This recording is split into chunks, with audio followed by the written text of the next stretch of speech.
Good morning, sixth graders. I am going to try to quickly go over today's math lesson because it is an introduction to banking. And I don't know if some of you have maybe your own savings account. You probably don't have a checking account yet, but you may have a savings account, and that's wonderful if you do. And if you don't, as you come into junior high and high school, it's probably definitely something that you want to be thinking about because it's a responsible way to handle money. So I did a PowerPoint today to talk a little bit about a couple of these terms that are in the brown box in your book. So a checking account is a way to handle money responsibly. And here are a few different terms you want to know.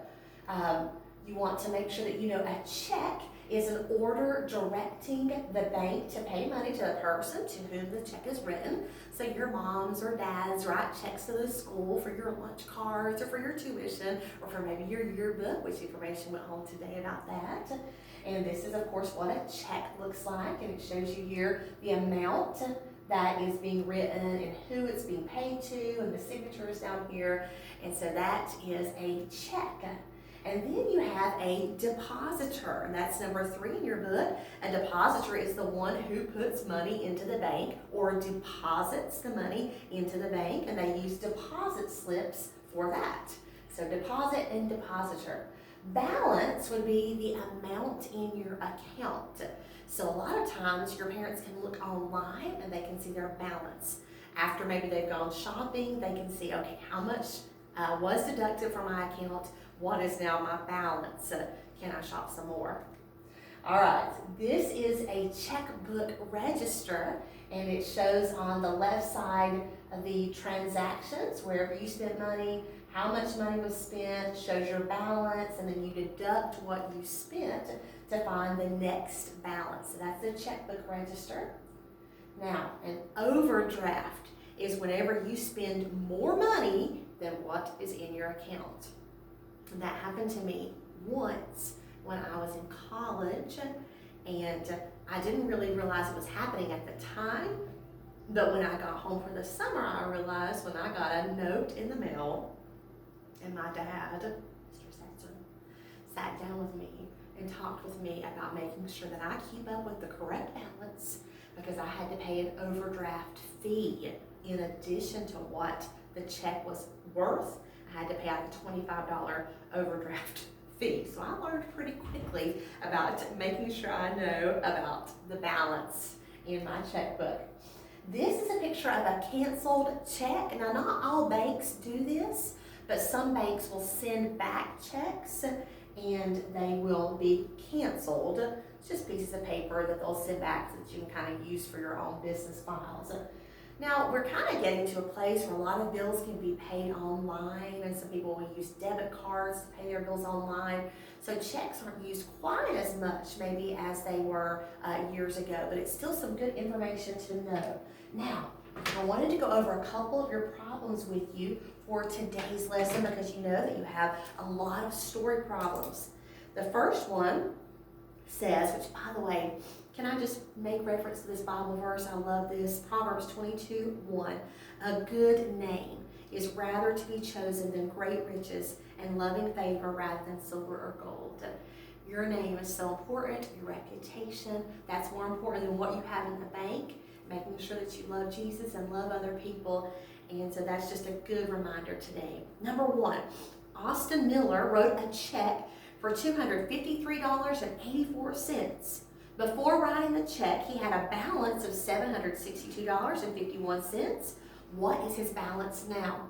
Now, I'm not going to work out all of these problems because I am doing this video kind of in speed mode because I've got parents coming in and out today. So I just want to show you how to set it up. So for the first one, you're going to do a subtraction problem. You're going to take $762.51, which was his balance, and then you're going to subtract the check that he wrote from that, and that will give you the answer for letter A. Letter B. Before Mr. Hernandez deposited his paycheck of $587.96, he had a balance of $2,475.68. What is his new balance? All right, so when you deposit money, you're putting money into your account. So that is added, not subtracted. So for problem B, add. And that will give you the right answer. Letter C. Andrea Jenkins had a balance of $81.34 before making an automatic withdrawal. That's an ATM machine. That's an automatic withdrawal of $20. Sometimes if you use an ATM machine at the mall or somewhere away from your bank, they will charge you a small fee for using that machine. So she withdrew 20, but she was charged a 75 cents fee. Therefore, instead of writing $20, I wrote $20.75, and you subtract to find her new balance. Now, letter D has several steps. On August 28th, Jay Crosby made a deposit of $850, and he wrote checks for $27.86 and $104.19. He began the day with a balance of $93.45. What is his balance now? So the first thing that I would recommend doing is find out what the sum of the checks are, and I actually did that for you there. So his checks were worth $132.05. And then find out what his balance would be with his deposit and what he originally had. That gives you $943.84. And then you want to take those two and subtract them to find the balance for letter D. That'll give you your final answer. Now, letter E is a lot. It's not difficult. It's just a lot of reading. Read through all of it. I'm going to tell you exactly how to set it up. Pretty much what you're doing for letter E is adding everything. You're going to add $140, $123.74, add up all of your checks. Then add up the $5 service fee. Just do a big column, huge column. It's going to have 1, 2, 3, 4, 5, 6, 7 add-ins. Okay? So you're going to add your checks, your $5 service fee, $1, which was the cost for 4 checks, and then the $17.50, which is the cost for checks. Because see, some banks make you pay for your checks. Some banks do free checking. I know First Citizens, that's where we bank, they do free checking, so you don't have to pay for your checks. I'm not sure about that, to be honest. Mr. Handy does he does our checking stuff, so maybe we do. I don't remember, to be honest. But some banks don't make you pay. Add all of that up, and once you get that answer, you're going to subtract it from the paycheck of $1,287.95. So you're going to have a big addition problem, and then subtract to get the balance. And then letter F, there are several different steps. You try it, and you know your mom or dad will be good at this because this is something they do a lot. They can help you. If you can't get letter F, don't sweat it too much. As long as you've got A through E done, that's great. If I had a bit more time, I could go into it. It's kind of a lengthy one. So try letters A through E, given the information that, using the information I've given you, and then maybe see if mom or dad can help you with F. But if not, do the best you can on what you got. So this is banking. This is really practical math.